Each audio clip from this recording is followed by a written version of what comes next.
Hai my dear, apa kabar? Yang kangen saksikan, saya Egna ngobrol dengan Bu Krisna. Kita jumpa lagi. Dan kali ini ngobrol kita bakal seru banget. Kenapa? Ada sesuatu yang mau kita bagikan untuk Anda. Nah, kalau gitu jangan lupa Anda mesti like dan Anda boleh komen. Dan yang belum subscribe, pastikan Anda subscribe terlebih dahulu. Jangan lupa dibantu share ke semua teman-teman ya.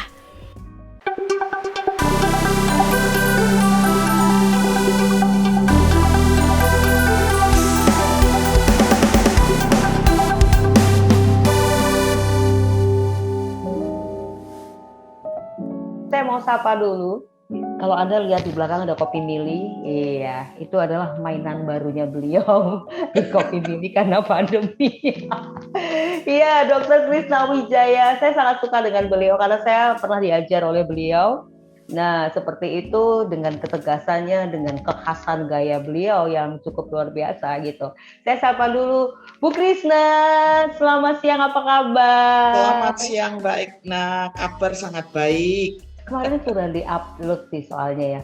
Yang kangen, yang kangen suaranya Egna dan Krisna Sang. Wah, silahkan untuk mendengarkan di perbincangan saat ini gitu. Iya. Ya, dan hari ini spesial banget karena hadiahnya adalah dipersembahkan oleh Kopi Mili. Anda dapat air putih 1 gelas. Iya, air putih 1 gelas gitu kan. Ya, apa kabarnya nih Bu untuk kesibukan dan lain sebagainya nih Bu Krisna? Cerita sedikit. Kalau ditanya kabar, saya selalu menjawab tidak pernah tidak, itu selalu menjawab luar biasa. Luar biasa Dahsyat ya gitu. Tuhan. Dahsyat Tuhan, bener ya, dahsyat Tuhan. Dan saya juga baru tahu ternyata kami berdua ini penyintas COVID ya. Gitu. Baru tahu juga gitu kan ya. Nah, kita ternyata baru curhatan tadi sebelum dimulai. Ini saya nafas masih agak pendek-pendek gitu. Saya masih ada batuk Bu. Jadi kadang jadi maaf kalau tiba-tiba kelihatan saya kok kayak ketawa-ketawa, itu padahal saya lagi batuk gitu. Ya, tapi benar. Gini Bu Krisna, sebelum nanti kita memulai di topik kita, saya hanya ingin mengungkapkan gini, bersyukur kita yang belum terkena, belum terpapar, jadi belum pernah merasakan, tapi Anda punya imun yang oke, yang bagus gitu. Bersyukur ya Bu Krisna ya. Ya. Tetapi saya sangat bersyukur dan saya lebih sangat bersyukur karena saya terkena. Itu dia yang membedakan. Betul nggak Bu Krisna? Betul, yang membedakan, betul ya? Betul, sangat bersyukur karena ternyata masih ada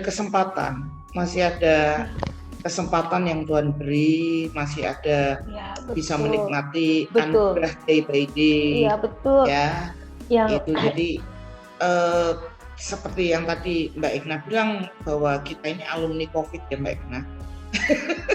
Jadi sekarang tambah 1 bulan nih sarjana COVID ya. Iya betul. Saya lebih suka menyebutnya alumni daripada penyintas. Gitu. Oh iya alumni. Kita di alumni COVID jadi gitu. Kalau alumni sih jangan kena lagi lah.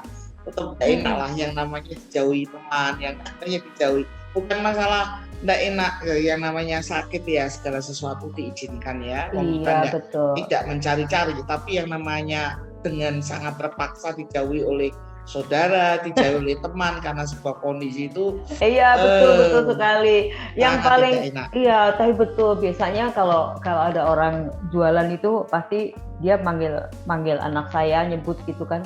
Begitu tahu bahwa kami satu keluarga kena, itu lurus saja loh, nggak noleh-noleh. Ya itu terjadi saya bayangkan kayak dulu orang zaman dulu kena kusta itu loh Mbak Egna. Zaman dulu kena kusta, diisolasi lalu dijauhi. Mereka menganggap jijik gitu kan ya. Memang benar Bu Krisna, kalau ada hamba Tuhan saya pernah mendapatkan hamba Tuhan begini, kau pengen berkat Tuhan? Iya dong pengen.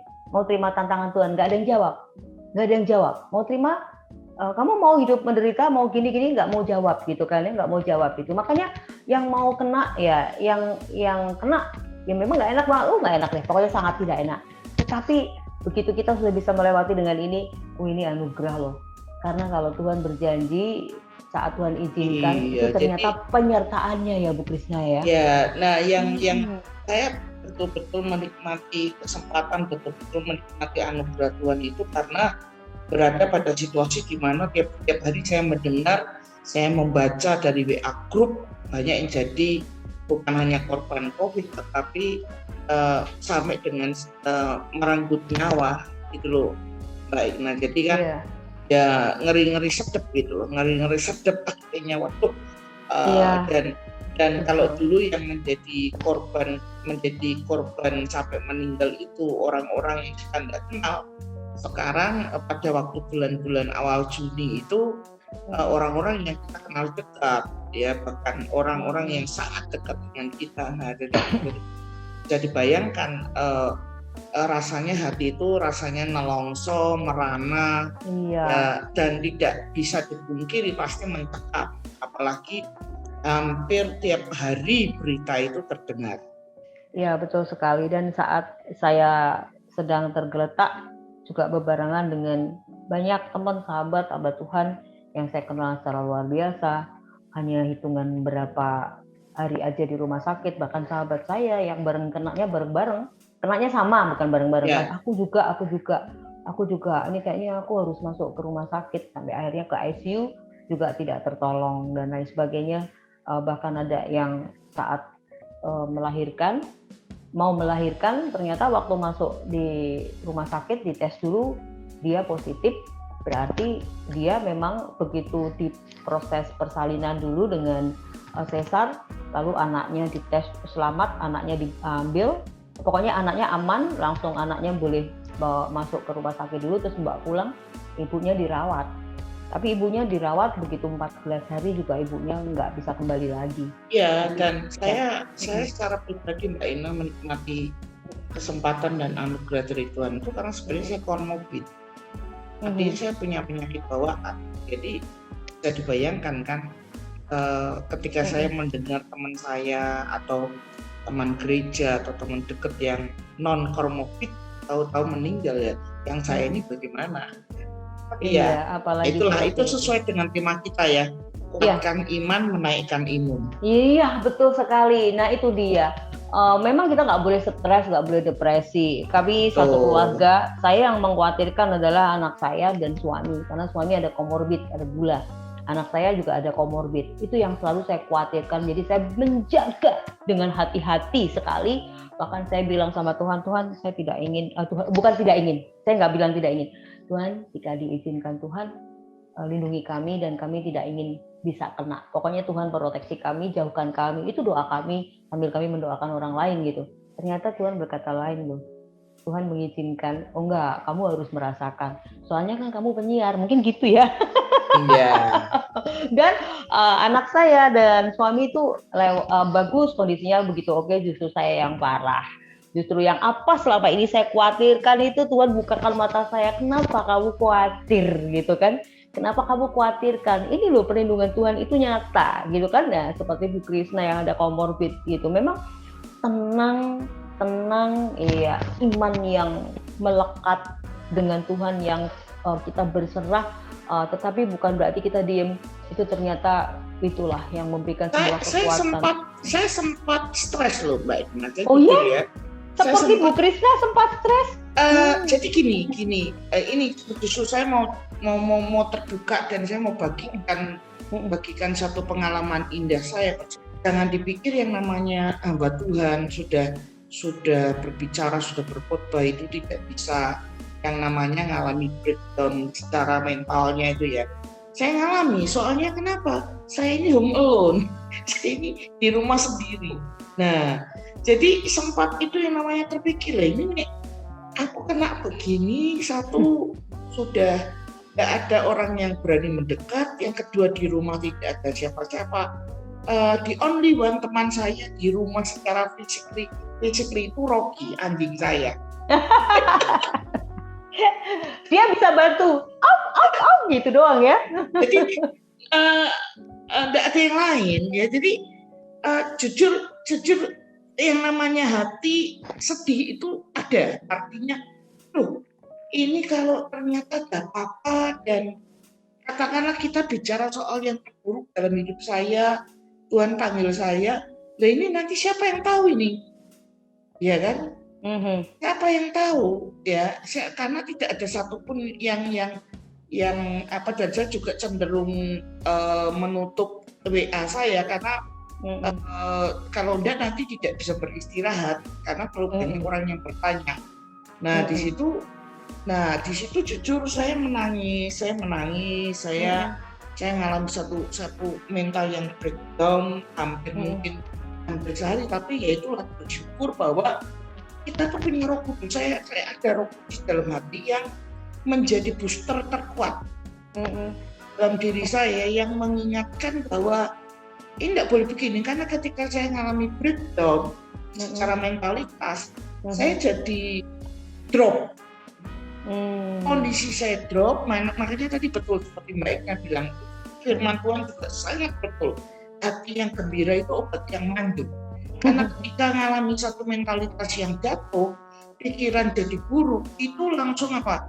Sudah penciuman hilang, rasa makan soto aja berasa makan air putih, kuahnya itu. Jadi sudah rasanya tidak enak. Nah, jadi secara mau makan itu tidak enak, ditambah dengan perasaan tidak enak, hati tidak enak, pikiran tidak enak, mentalitas jatuh, itu semakin tidak mau makan, tidak mau minum.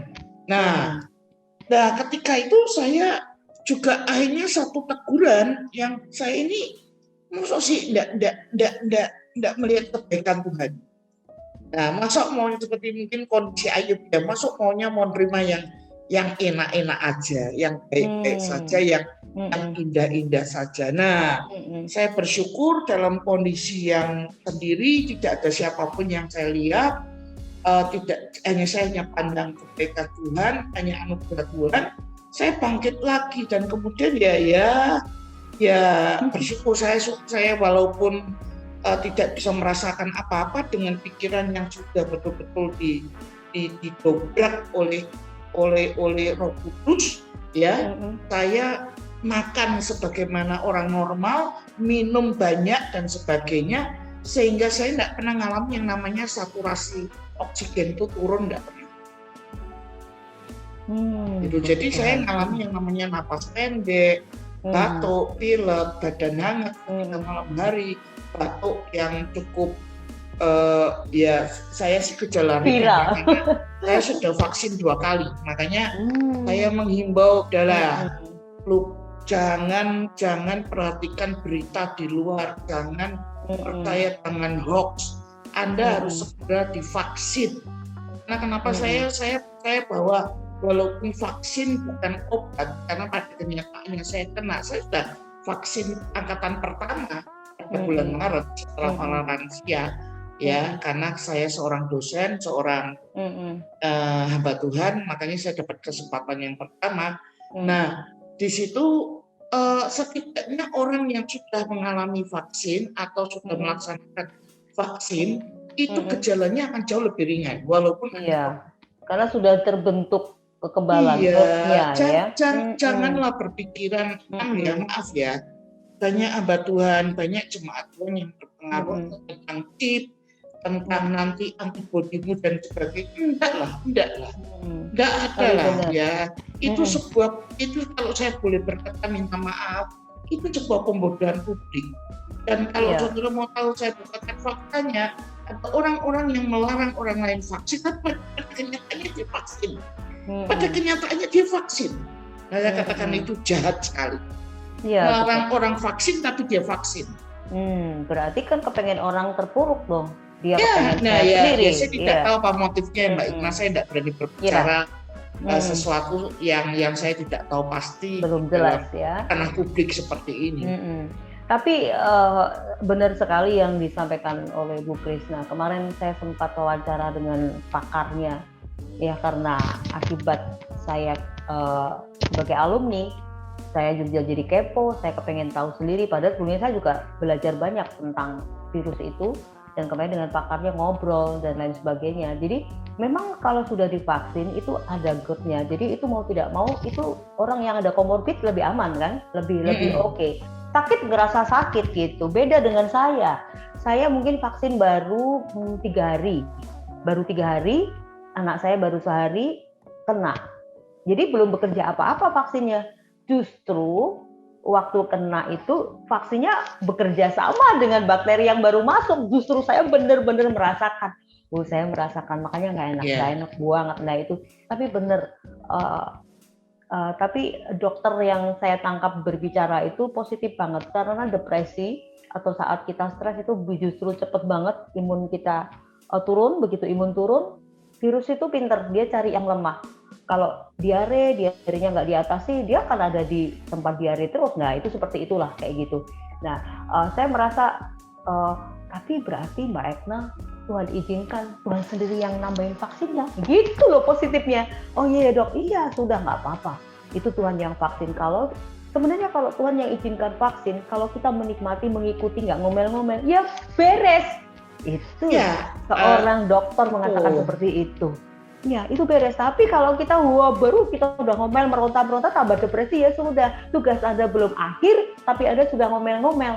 Tuh, itu yang saya tangkap. Apalagi ketika ditambah dengan ketakutan. Nah itu semakin membuat kondisi tubuh seseorang menjadi drop. Makanya seperti itu harus betul-betul sekali lagi segera mengarahkan pandangan kepada kebaikan Tuhan, kepada anugerah Tuhan. Nah itu cara kita untuk menguatkan pikiran kita adalah dengan menguatkan iman.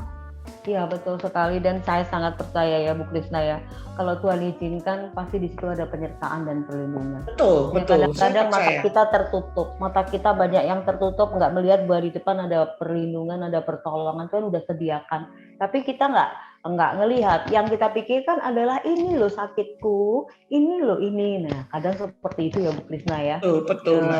Jadi memang nggak boleh menyerah juga, karena betul, mati hidup itu di tangan Tuhan, kita percaya itu. Tetapi ketika kita sendiri sudah berkata maaf ya Bapak Ibu Saudara, terutama Anda yang mungkin menjadi bukan hanya penderita COVID, tapi mungkin penderita kanker, penderita apa yang membuat kita yang membuat kita atau orang-orang yang kita kasih cepat berpulang itu bukan karena semata-mata kehendak Tuhan, tetapi karena saudara dan saya sudah kehilangan harapan. Nah, kita sudah jadi memang bisa saja buktinya kalau kita lihat kasus di dalam Alkitab, kita lihat Hizkia ketika dia meminta sangat kepada Tuhan, memang mungkin dengan terlepas dari apa yang terjadi setelah itu ya, tapi dia meminta dengan sangat kepada Tuhan penuhi. Jadi kuncinya itu jangan menyerah, jangan hilang harapan. Imannya ya Bu Krisna ya. Kadang-kadang yang terjadi kita itu maaf kata seseorang meninggal bukan karena waktunya sudah karena dia meninggal tapi karena dia sudah kehilangan harapan. Oh iya, jadi Tuhan izinkan aja. Harapannya udah nggak ada. Dia sudah kehilangan harapan. Iya betul sekali. Bilang berkali-kali dia capek dan sebagainya. Dia tidak bersedia untuk menjadi survivor. Terima kasih Bu Krisna. Jadi bukan karena saya tidak. Artinya gini, memang betul waktu mati hidup seseorang di tangan Tuhan, tapi sekali lagi dalam beberapa kasus kematian terjadi bukan karena waktunya sudah tiba. Tidak begitu juga, makanya kadang-kadang yang terjadi kalau kita dalam kasus medis ya di rumah sakit, kadang-kadang ada dokter atau hamba berkata relakan supaya dia pergi. Karena ketika ada yang tidak rela, ketika ada yang masih berjuang, orang itu tidak pergi. Nah, itu ada orang lain yang tidak rela aja dia tidak pergi. Apalagi kalau dirinya sendiri memang dia mau bertahan. Tuhan akan kasih kesempatan lagi kok. Ya kan di situ. Makanya kan kita banyak mendengar buktinya banyak penderita kanker yang menjadi kemudian walaupun dinyatakan dengan kasus remisi, bukan berarti sembuh total, tetapi dia menjadi survivor, dia menjadi orang yang bisa mendobrak, orang yang bisa bertahan, dan akhirnya dia menjadi winner gitu loh, jadi pemenang gitu. Jadi memang harus keras kepala kalau soal mati hidup itu. Iya betul. Tapi Bu Krisna, aduh saya dapat message yang oke deh. Jadi mati hidup memang di tangan Tuhan. Tetapi jika orang yang ditolong itu sudah kehilangan harapan, yaitu dia sendiri yang menciptakan dan Tuhan izinkan. Iya. Karena betul. percuma diperpanjang, karena dia tidak ada harapan, percuma juga diperpanjang. Makanya kalau saya boleh ngomong dan saya boleh memberikan saran, isolasi mandiri itu jauh lebih baik daripada Anda di rumah sakit. Bukan Iya berarti betul. kalau memang kondisi memaksa ya, seperti saturasi oksigen yang terus-menerus turun dan Anda tidak bisa mengatasi. Kenapa? Karena harus diakui bahwa ketika saudara tidak punya motivasi yang dari dalam, artinya Anda itu tidak punya semangat yang bisa muncul dari dalam, seperti yang tadi saya katakan, ada Roh Kudus yang mendobrak hati saya, yang mencelikkan mata saya. Nah itu kan kita dalam kondisi lonely, dalam kondisi sendiri itu ternyata tidak bisa. Anda tuh butuh orang lain. Orang lain itu siapa? Pasanganmu. Orang lain itu siapa? Anakmu. Yang kalau Anda sebagai penderita COVID, Anda lihat di mana? Di rumah. Walaupun memang sama-sama mungkin Anda di kamar, tapi setidaknya mereka itu ada di dekat saudara. Tapi kalau saudara ada di ruang ICU, tidak boleh loh ditengok. Boro-boro ditengok. Untuk orang itu tinggal di situ aja, Anda harus berjuang sendiri bersama dengan para medis yang ada. Ya kan? Jadi kalau bisa ya lebih baik isoman mandiri, isolasi mandiri di rumah atau di mana yang ada saudara merasa bahwa dia adalah booster terkuat yang bisa memberikan motivasi yang hebat untuk diri saudara. Ya betul sekali. Apalagi saat bersama Anda masih bisa mendengarkan Zoom meeting bersama hamba Tuhan atau apa keluarga. Itu kalau sudah di ICU itu Anda hanya mendengarnya seperti yang dialami oleh rekan saya, Bu. Baik, nah, satu hari 8 orang meninggal, bahkan sampai terpaksa tidur dengan jenazah. Dan itu depresi loh. Oh iya, jadi teman-teman depresi loh. Ini kesaksian. Jadi kenapa jenazahnya ada di sebelahnya? Karena mereka sudah terlalu sibuk dengan situasi yang ada sampai nggak sempat ngangkat itu jenazah. Wah, bayangin loh. Iya betul. Itu teman saya juga mengatakan, Bu, dia WA saya. Ini sebelah saya kritis.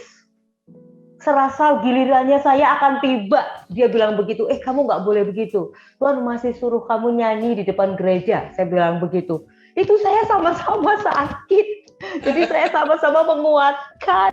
Dan yang paling menarik Bu Krisna, waktu saya masih bisa menonton TV, bisa melihat WhatsApp grup, tapi saya nggak bisa untuk nulis kerja semua dan nulis. Saya bisa melihat di sosial media, tetapi saya nggak ada ketakutan karena Tuhan semua sudah memberikan kekuatan buat saya. Nah waktu itu anak saya bilang gini, bagaimana kalau kita nyanyi doa buat damai untuk Indonesia? Saya itu ngomong aja susah. Kalau ngomong bisa batuk, tapi nggak ada batuk, nggak ada pilek. Tapi kalau ngomong jadi kayak batuknya kayak timbul. Kami berdua bertiga itu isolasi, kami satu kamar, harusnya kan sendiri-sendiri, kan nggak memungkinkan. Tapi itulah kalau Tuhan jadi terus kami nyanyi lagu doa buat damai di Indonesia. Karena kami melihat itu, kami sambil nangis-nangis. Tapi ternyata apa? Di balik kami nangis berdua, itu setelah itu ada sebuah kelegaan. Karena yang kami doakan bukan saya untuk sembuh, tapi kami mendoakan orang lain. Ya terus teman-teman itu yang ngomong, aku serasa giliranku. Waduh, saya rasanya kamu belum giliranmu, tunggu. Tapi benar, saya hari ini mendapatkan pencerahan dari Bu Krisna yang sangat luar biasa. Yang mungkin kalau ada orang begitu saya bisa jawab, mati dan hidup memang di tangan Tuhan. Tapi Tuhan izinkan kamu mati, tiba-tiba harusnya enggak, karena harapanmu sudah enggak ada. Nah itu yang saya dapatkan. Betul Mbak Edna. Betul sekali. Saya juga melihat itu benar, dari kondisi seperti ini adalah semua Tuhan kembalikan kepada kita. Iya ya, ini kamu masih kuat nggak? Kamu masih bisa? Kalau mampu nggak? Sudah nggak mampu ya, aku akan memberikan kepadamu jalan keluar seperti firman Tuhan katakan. Langsung ya kan? Klek gitu ya. Ya seperti yang kamu inginkan. Benar-benar. Jadi itulah Tuhan itu, memang kita tidak tahu apa yang Tuhan kehendaki. Tetapi keimanan yang dekat dengan keimanan kita yang kuat itu kayaknya kita bisa negosiasi gitu ya Bu Krisna ya. Iya, betul. Betul ya. Sekali Jadi kita bisa punya- bernegosiasi. Saya tuh percaya kita punya Allah yang tidak kaku, bukan Allah yang Allah yang artinya Allah yang Absolut penuh mutlak. kasih. Iya. Allah yang penuh kasih, Allah yang bisa kita ajak nego. Buktinya Alkitab juga memberikan kesaksian. Abraham aja bisa nego sama Tuhan. Ya, itu yang Ya, saya Hizkia tulis bisa itu. nego sama Tuhan. Artinya mm. kita punya Allah yang tidak kaku. Kita punya Allah yang bisa diajaki kalau kita bilang itu rembukan. Tuhan, makanya kalau saya sendiri jujur Mbak Ina, kalau saya berdoa, Tuhan boleh enggak? Saya selalu seperti anak kecil berkata, boleh enggak saya minta ini? Boleh enggak saya mohon ini? Ya, jadi kenapa saya menggunakan kata boleh enggak? Karena sekali lagi kedaulatan itu milik Tuhan.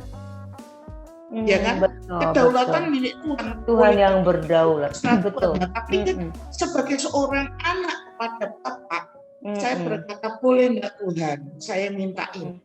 Boleh enggak Tuhan, saya minta kesempatan buat ini. Ya, betul. Nah, betul. Artinya gini, biar kehendak Tuhan yang jadi. Tetapi kalau boleh, ya kan? Why not? Yang namanya minta kok. Ya Iya, kan? betul. Namanya minta kan memang tidak boleh memaksa. Ya, artinya sekali lagi kembali bahwa Tuhan tahu yang terbaik. Iya, betul. Tuhan ya. tahu mana yang rancangan Tuhan itu indah dalam hidup kita dan keluarga. Betul, Bu Krisna, betul sekali. Betul. Makanya saya katakan kalau boleh kenapa nggak minta selama permintaan kita nggak neko-neko. Nggak minta istri baru, nggak minta suami baru. Iya, betul ya. Permintaan kita kan disesuaikan dengan kapasitas kita masing-masing. Betul. Saya nggak ngerti saya salah apa tidak ya Bu Krisna ya. Jadi ini mumpung ada Bu Krisna. Saat saya sakit, saya memang tubuh ini lemah, lemes, nggak ada apa-apanya. Saya serasa tidur di atas papan. Meriang, tapi saya panas cuma 2 hari. Meriang itu bagaimana gitu. Saya cuma ngomong sama Tuhan begini, Tuhan, saya bersyukur Tuhan izinkan, ternyata Tuhan izinkan saya harus mengalami seperti ini. Jadi tubuh saya lemes, tapi jiwa saya, rohani saya, roh saya itu enggak lemes. Saya semangat, tetapi saya butuh kekuatan di roh saya. Jadi bisa menopang tubuhku yang lemes ini. Saya nggak bisa makan. Jadi ternyata waktu dokter ngomong itu virus saya itu ada di lambung saya. Padahal saya nggak ada bawaan lambung. Jadi makan nggak doyan, enaknya seperti itu. Apa yang harus saya lakukan? Jadi Tuhan tuh kasih hikmat. Jadi hikmatnya macam-macam lah. Jadi dari apa? Jadi bagaimana? Wah Tuhan pemeliharaannya. Nah itu saya salah nggak sih Bu Krisna? Enggak ya. Karena spirit roh saya itu benar-benar menyala. Benar-benar saya menyala, saya walaupun nggak bersuara tapi saya bisa menyanyi, menyembah, tapi nggak ada suara. Cuma saya mikir gini, ini kalau suara saya nggak keluar, setan nggak dengar. Saya mikirnya gitu. Kalau suara saya nggak keluar, setan nggak dengar loh Tuhan. Tapi kan ini bukan setan masalahnya. Nah kadang, ini bukan setan, ini masalahnya virus adalah virus gitu. Salah nggak sih Bu Krisna? Hai my dear, penasaran kan? Pengen tahu jawabannya? Kalau begitu, tunggu episode yang akan datang.